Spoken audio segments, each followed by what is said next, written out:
Hello, my name is Psykit and I'm an Elite Dangerous streamer over on Twitch. By popular demand, here is the very basics that you need to know when it comes to strip mining in Elite Dangerous.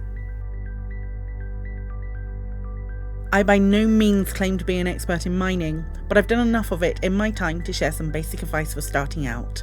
Firstly, you need to have the tools for the job. Ideally, to have an easy time mining, you will need a refinery, mining lasers, a prospector limpet controller, collector limpet controllers, a detailed surface scanner, and cargo racks. I've included links to lots of different Coriolis mining ship builds in the description, but bear in mind that these have no engineering and minimal protection, so you're welcome to tinker with these to your heart's content. They also have no docking computers, so if docking manually isn't something that you have mastered yet, it might be beneficial to give it a go so you can make the most of your ship's capacity. You may also wish to replace a collector limpet controller or cargo rack with a fuel scoop if you have to travel a distance before you get where you need to mine. But if there are stations nearby to the mining spot, you should be able to switch it out when you get there, or pay for the missing module to be transferred to you. If you choose a cargo rack to change, be very wary of where you're going to sell your goods, as you won't be able to switch back if your cargo rack is full. The first thing to do is assign your fire groups. I like to assign two different fire groups, one with the detailed surface scanner as my primary fire and the discovery scanner as a secondary fire, and then another with my mining lasers and collector limpet controllers assigned to primary fire and the prospect controller on my secondary fire. Now you're all set to mine.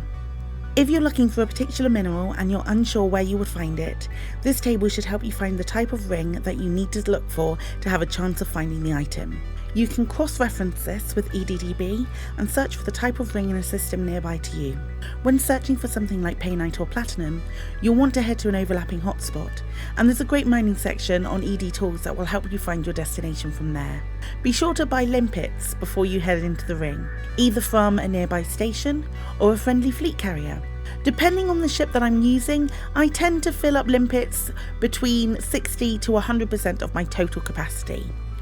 If it's your first time visiting the ring and you're looking for the hotspots, you'll need to scan it with your detailed surface scanner to locate them.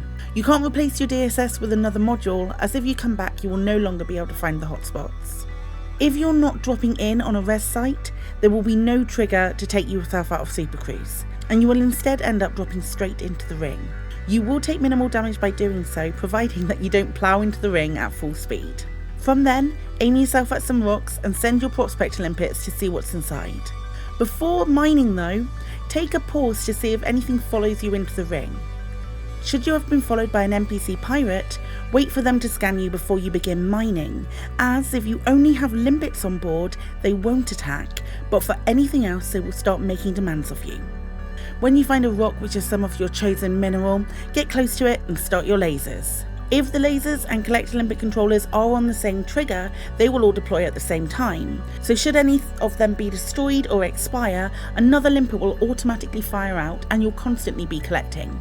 To save on unnecessary limpet expiration, aim for as close to the axis of the asteroid's rotation. That way your limpet shouldn't be destroyed as a particularly uneven looking rock spins. Under contacts in your left hand panel, you can choose to ignore any number of items that are floating about in space. So make sure that you ignore everything excluding any engineering materials and the mineral or minerals that you are wanting to collect. Once depleted, while you wait for your collector limpets to keep doing their thing, begin prospecting other rocks around the area until you find your next target. To save on limpets accidentally prospecting a rock that you've already mined, you can pick either one of the hotspots or the planet itself to act as a focal point to keep heading towards as you prospect. When your cargo bay fills up, don't worry, as there are extra slots that can be filled in your refinery. But when you start seeing resources unallocated, that's when all of your total space is filled. You can see what is in your refinery by looking under Inventory in the right hand panel. If you run out of space, you can always abandon a few limpets at a time.